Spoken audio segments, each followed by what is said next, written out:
Tamil news நேரல் வணக்கம். இன்றைய நேர்காணலில் மொழிந்திருப்பவர் ஊடகவியலாளர் திரு சுமன் கவி சார். சார் வணக்கம். வணக்கங்க சார். தொடர்ந்து இந்த ஹார்ட் டிஸ்க் தொலைந்து போன விவகாரம் ரொம்பவே ஒரு பூதாகரமாயிட்டு வருது. அதிமுக பொதுச் செயலாளர் இபிஎஸ் அவர்கள் என்ன சொல்றாரு, இதுக்கு சிபிஐ விசாரிக்க கோரி நீங்க கொடுங்க அப்படின்ற மாதிரியும் கோரிக்கைகள்லாம் வச்சிருக்கிறாரு. ஸோ இதில் என்னதான் பின்னணி, மின்துறையில் இருக்கக்கூடிய குளறுபடிகள் என்னென்ன, அமைச்சர் நிர்மல்குமாரும் எதிர்கட்சியை போல அவரும் பல கான்ஸ்பிரன்சி தியரிஸ்லாம் இதுலேயும் புகுத்துறாரு. எப்படி பார்க்குறது?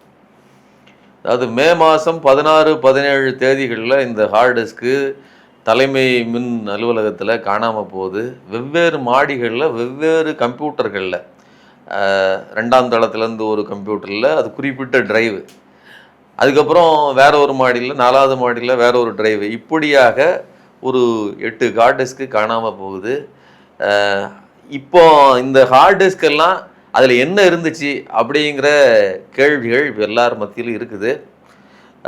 குற்றச்சாட்டு என்ன வைக்கிறாங்க அப்படின்னு சொன்னால், ஏதாவது நிர்மல்குமார் தரப்புலேருந்து என்ன சொல்கிறாரு அப்படின்னு பார்த்தீங்கன்னா, கடந்த ஆட்சியில் குளறுபடி இருந்துச்சு, அதை இவர்கள் மறைப்பதற்காக திமுக தான் இந்த மாதிரியான வேலைகளை செஞ்சிருச்சு அப்படின்னு ஒரு கதையை உருட்டி போட்டிருக்காரு.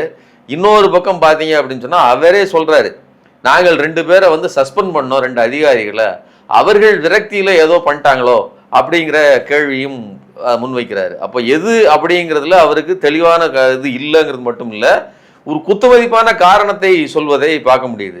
ஒருவேளை இப்போ திமுக, அவர் சொல்ற மாதிரி திமுக தான் இந்த இந்த பிரச்சனைக்கு காரணம் அப்படின்னாலும், அது அதிமுக பொதுச் செயலாளர் எடப்பாடி பழனிசாமி அதான் சொல்றாரு, நீங்க திமுகவை காப்பாத்துறீங்க அப்படிங்கிறாரு. இப்போ இதெல்லாம் இப்படி இதுதான் உண்மை அப்படிங்கிறதாக இருந்தால் ஏன் திமுக முன்னாடியே செய்யல? அவர்களுக்கு ஏன் அவர்கள் காத்திருக்க வேண்டிய அவசியம் என்ன இருக்கு? நான் என்ன சொல்றேன், ஒரு பிரச்சனை இருக்குதுங்க, முன்னாடியே அதையெல்லாம் பாதுகாத்து முன்னாடியே அதை சரி பண்ணிட்டுலாம் இவங்க இது பண்ணியிருப்பாங்க, ஏன் இவ்வளவு தாமதமாக செய்யணுங்கிறது ஒரு கேள்வி. இன்னொன்று, 16-17ஆம் தேதி காணாமல் போனதுக்கு நீங்கள் 3ஆம் தேதி தான் அதை எஃப்ஐஆராகவே மாற்றுறீங்க, அதை போலீஸ் இன்வெஸ்டிகேஷனுக்கே நீங்கள் கொடுக்குறீங்க. நீங்கள் 20ஆம் தேதி தான் உங்களுக்கு பணி, அதாவது நீங்கள் அமைச்சராக வந்தீர்கள் 21ஆம் தேதி வாரீங்க. இடைப்பட்ட நாட்கள் ஏன் அதிகமாகுது? 21ஆம் தேதி வருது, இஷ்யூ இருக்குது, உடனடியாக அதாவது இது ஒரு துறை சார்ந்த நடவடிக்கை தானே. அந்த குற்றச்சாட்டை வைத்தவர்கள் ஒருத்தர் இல்லை, மொத்தம் 3-4 அதிகாரிகள், அவங்க உள்ளே இருக்கிறவங்க, அவங்க தான் முதல்ல பார்த்துட்டு இந்த விஷயத்தை கம்ப்ளைண்ட்டாக கொடுக்குறாங்க. அதுவும் முதல்ல வாய்மொழி கம்ப்ளைண்ட் தான் கொடுக்கப்பட்டிருக்குது, அது ரிட்டன் கம்ப்ளைண்ட்டாக கூட கொடுக்கப்படலை. அப்போ அதை ஏன் நீங்கள் தாமதப்படுத்தினீர்கள்? அப்போ அதுக்குள்ள ஒரு செய்தி இருக்கு இல்லையா? அப்போ அந்த தாமதத்துக்குள் அப்போ அது முக்கியம் இல்லை, இந்த ஹார்ட் டிஸ்க் அவ்வளோ முக்கியமான பொருள் இல்லை அப்படிங்கிற ஒரு செய்தியும் அதுக்குள்ளே இருக்குது. அதாவது குளறுபடி நடந்திருக்குது, அந்த குளறுபடியை வைத்துக்கொண்டு இவர்கள் இருக்கிற பிரச்சனைகளை அதாவது மூடி மறைப்பதற்கு, இப்போ இன்னைக்கு எலக்ட்ரிசிட்டி ப்ராப்ளம் இருக்குது, தெருவெல்லாம் மக்கள் ரோட்ல நின்று போராடிட்டு இருக்காங்க, எங்கேயும் சரியாக கரண்ட் வரவில்லை. ஒருத்தர்லாம் இங்க சிட்டிக்குள்ளே பெரம்பூர்ல கூட்டமா போய் ஓட்டு போட்ட மக்கள் தான், விஜய்க்கு ஓட்டு போட்டவர்கள் தான், சிட்டியில சென்னைக்குள்ள பெரும்பகுதி அவர்களுக்கு போட்டவர்கள் தான். ஒரு நாளைக்கு 2 மணி நேரம் 3 மணி நேரம் கரண்ட் இல்லாம போகுது, நடுராத்திரி கரண்ட் இல்லாம போகுது, தூங்கிட்டு இருக்கிற நேரம், குழந்தைங்க இருக்கிற வீடு இல்லாம போகுது, என்ன பண்றதுன்னு சொல்லி அங்க மின்வாரிய அலுவலகத்திலே போய் சண்டை போடுறாங்க, அந்த அலுவலகர்கள்ட்ட சண்டை போடுற வீடியோக்கள்லாம் இருக்குது. அப்ப அப்படி மக்கள் கொந்தளிச்சுக்கிட்டு இருக்கிற போது இந்த ஹார்ட் டிஸ்க் விவகாரத்தை கொண்டு பழைய அரசு மேல திணிச்சு அவர்களை அந்த இதில் கொண்டு வந்தோம்னா அப்படி ஒரு இருக்கிற டைவர்ஷன் பாலிடிக்ஸ் பண்ணலாம்னு இன்னைக்கு இருக்கக்கூடிய நிர்மல்குமார் நினைக்கிறார் அப்படிங்கிறது தான் இந்த பேட்டி மற்றும் நிகழ்வுகளை பார்க்க முடியுது. ஆனால் எடப்பாடி பழனிசாமி சொல்வது அப்படிங்கிறது அது அவர் சொல்லட்டும். இப்போ அவர்கள் சொல்வது என்பதுல ஒரு குற்றச்சாட்டு சொல்றாங்க, அதாவது இந்த டிரான்ஸ்ஃபார்மர் ஊழல் பிரச்சனை, டிரான்ஸ்ஃபார்மர் வாங்கினதுல ஊழல் நடந்திருக்கு அப்படிங்கிற குற்றச்சாட்டை இது அறப்போர் இயக்கம் ஒரு குற்றச்சாட்டு போட்டிருந்தாங்க. சிபிஐக்கும் சென்னை உயர்நீதிமன்றம் மிக சமீபத்தில் தான், ஆமா, அது சிபிஐக்கு மாத்திருக்காங்க. அதுவும் கூட இந்த எலெக்ஷனுக்கு முன்னாடியே நடந்துருச்சு, சரிங்களா? இப்போ அதுக்கு பின்னாடி கொண்டு இதை பொருத்தி வைக்கிறாங்க. இப்படியாக ஒரு என்ன சொல்றதுன்னா, நாளைக்கு அது அந்த வழக்கு எந்த திசைக்கு போகும், அது என்னவா முடியும்லாம் தெரியாது. ஆனால் அப்படிப்பட்ட ஒரு குற்றச்சாட்டை வைத்து ஊதி பெருக்குகிற வேலையை ஒட்டுமொத்தமா அது எடப்பாடி பழனிசாமியாக இருந்தாலும் சரி, இன்னைக்கு நிர்மல்குமாராக இருந்தாலும் சரி, இவர்கள் 2 பேருமே செய்யறாங்க. அதுல அறப்போர் இயக்கமும் கலந்து நிக்குது அப்படிங்கிறத நம்ம பார்க்கணும். நிர்வாக தோல்வியை மறைப்பதற்கு இந்த மாதிரியான பல விஷயங்கள் செஞ்சுட்டு இருக்காங்களா நீங்க சொன்னது போல? ஏன்னா இப்போ நீங்க சொன்னீங்க மின் தடை வந்து அங்கங்க வந்து ஏற்படுது, இவங்க சரியான மின்சாரத்தை வந்து சீரா வந்து கொடுக்க முடியல, இப்படி பல பிரச்சனைகள் பல துறைகள்லயும் இருக்குது. இவையெல்லாம் மடைமாற்றம் செய்வதற்கு முந்தைய அரசு செய்த முன்வைக்கப்பட்ட நீங்க சொன்னது போல பரப்புரை இயக்கமாக இருக்கட்டும், அதே போல வழக்குகளாக இருக்கட்டும், டிவிஎஸ்சியில் பதிவு செய்யப்பட்ட வழக்குகளாக இருக்கட்டும், இதெல்லாம் காரணம் காட்டி கடந்த காலத்தில் ஆட்சியாளர்கள் வந்து இப்படி இருந்தாங்க, அதனுடைய நீட்சியாகவும் இருக்கலாம், அல்லது நாங்கள் ஆட்சிக்கு வந்தோடனே சிலர் சஸ்பெண்ட் பண்ணோம், சஸ்பெண்ட் பண்ணவங்களுடைய நீட்சியாகவும் இப்படி இருக்கலாம் அப்படிங்கிற மாதிரியான ஒரு கருத்து இல்லை. சில அலுவலகத்தில் திடீர்னு வேலையில் நிறுத்தினாலோ ஏதாவது ஒன்று பண்ணாலோ அங்கே இருக்கக்கூடிய அலுவலர்கள் ஃப்ரஸ்ட்ரேட்டட் ஆகிட்டு பிரச்சனைக்குள்ளானதுக்கு அப்புறம் அவங்க மன உளைச்சலுக்குள்ளாகி கூட இந்த மாதிரி ஏதாவது ஒன்று பண்ணுவாங்க. நீங்கள் வந்து இருக்கிற மொத்த டேட்டாவையும் டெலிட் பண்ணி விட்டுட்டு போனதெல்லாம் நடந்திருக்குது, ரீரெக்கவர் பண்ணியிருக்காங்க, ஹார்ட் டிஸ்கை எடுத்துகிட்டு போனது நடந்திருக்குது. இப்படி பல இடங்கள்ல நடக்கும். நீங்கள் இது வந்து இன்னைக்கு டேட்டாங்கிறது ஹார்ட் டிஸ்காக மாறினதுக்கு அப்புறம் நீங்கள் இன்னும் யோசிச்சு பாருங்களேன்.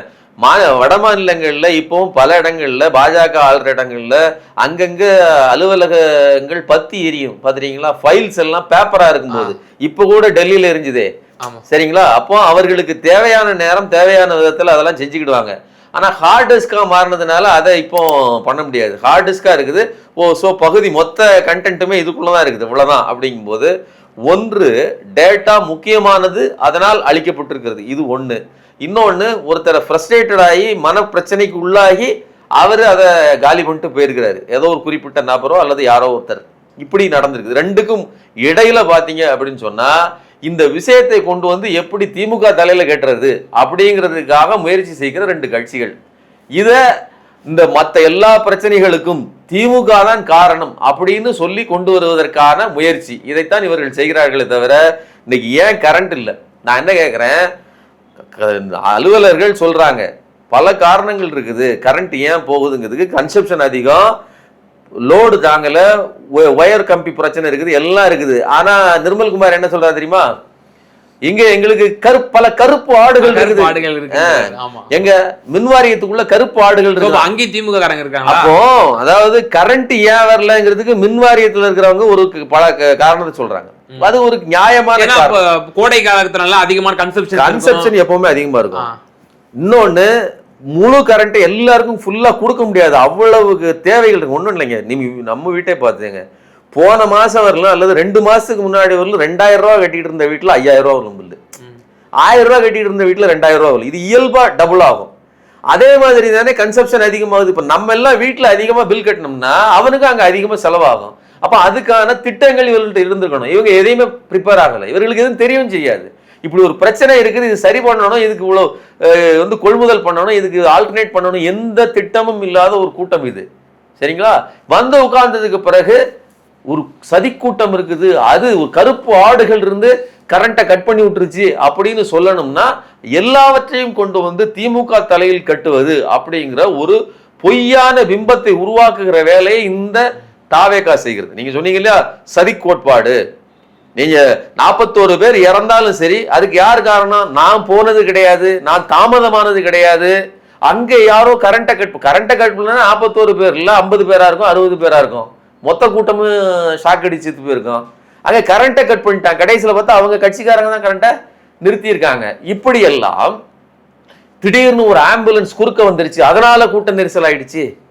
அவ்வளோ பெரிய வண்டி, அந்த விஜயினுடைய அந்த வாகனம் உள்ள போனதுனால நெரிசல் இல்லையா, முடோண்டி ஆம்புலன்ஸ் உள்ள போனது நெரிசல் ஆயிடுச்சு. இப்படி எல்லாம் கதை கட்டினார்கள், மக்களை நம்ப வைத்தார்கள். இப்போ என்ன பண்ணிட்டு இருக்காங்கன்னா, தாங்கள் ஆட்சிக்கு வந்து விட்டோம், பொறுப்புல இருக்கிறோம், பொறுப்போடு பதில் சொல்லணுங்கிறத மறந்து கடந்த ஆட்சி மேல கையை காட்டிட்டு நிக்கிறாங்களே தவிர இப்போது வரை இவர்கள்ட்ட தீர்வு இல்லை அப்படிங்கிறதுக்கான வெளிப்பாடுதான் இந்த குற்றச்சாட்டுகளும் மற்ற காரணங்களும். எதிர்கட்சியாக இருந்த போது நீங்க சொன்னது போல கான்ஸ்பிரன்சி தியரியை முன் வச்சாங்க, மக்களும் அறியாமையில ஓட்டு போட்டுட்டாங்க அப்படின்னு கூட நம்ம எடுத்துக்கிடலாம். ஆளுங்கட்சி ஆயிட்டாரு, ஒரு அமைச்சரா இருக்காரு, அந்த துறையினுடைய எல்லாவற்றிற்கும் அவர் பொறுப்பானவர்.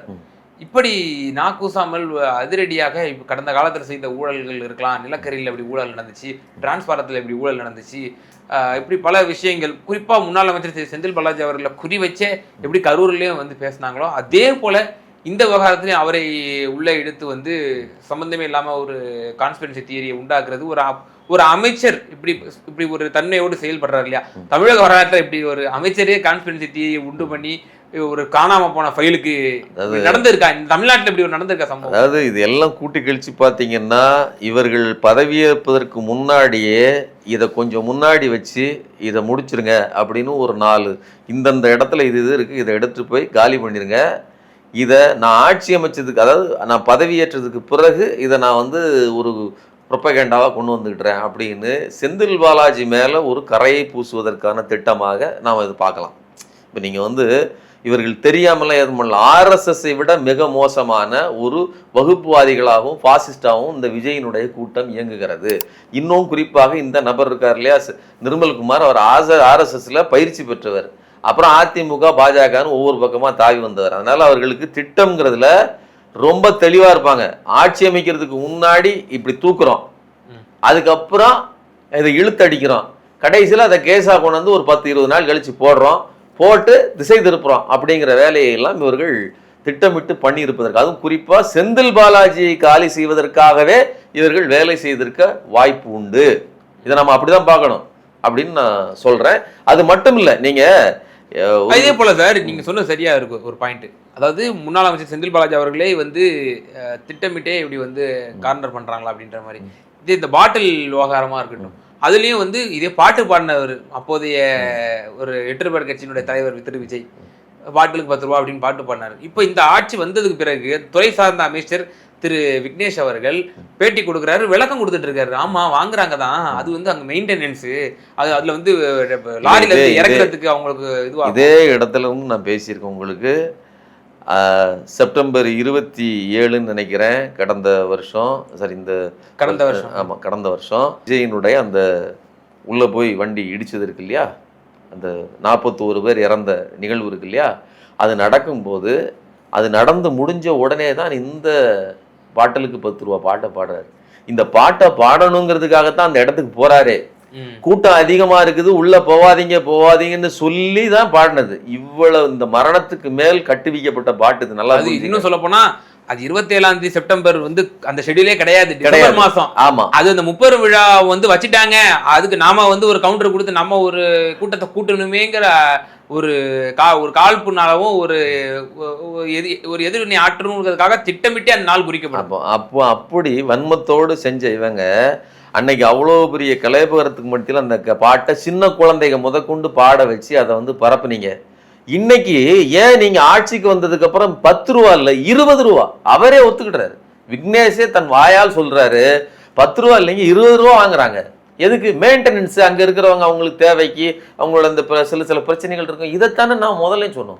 கேஸ் சிலிண்டருக்கு வாங்குறாங்க, கேஸ் சிலிண்டருக்கு 50 ரூபா அந்த இதை இங்கேயே வச்சு பேசுறேன்.